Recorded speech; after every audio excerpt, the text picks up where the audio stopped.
请继续来看这个代替，要来推动着公司化，讲真无顺势。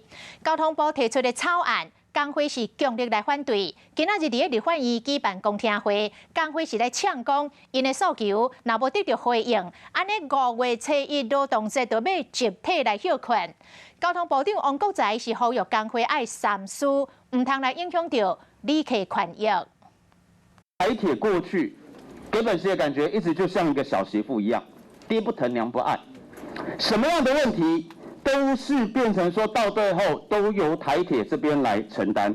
为了台铁公司化，大家拢真有意见。立委要求交通部先稳定军心，再来改革。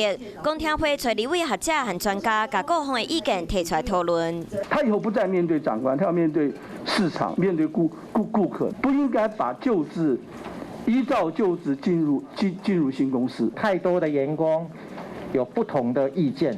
那个可能会再经过另外一个10年。那现在发生了普悠玛、太鲁阁2大事件，这时候我们台铁需不需要回应社会的期待，做一些改变？要工会针对草案，会当有较侪支持，不过前一天工会才上街路抗议，认为官方的草案无协商的要素。工会主张资产全部留予代替4000多亿的债务交予政府清零。你们即将成为台湾的一个交通运输的刽子手。公司化的过程当中，里面指挥链完全失控，部长你要负全部的责任。交通部和工会对公司化草案有无共意见？工会要伫5月初1劳动节以外加班集体休困的方式重启运输。如果用休假方式来影响权益，都是长期支持台铁的旅客，所以我想请工会一定要三思而行。代替公司化争议一直拢有，嘛咧考验各方沟通的能力。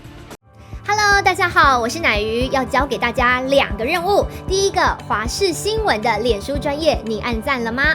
还有华视新闻的 YouTube 频道，赶紧订阅起来，还要记得按赞，开启小铃铛哦。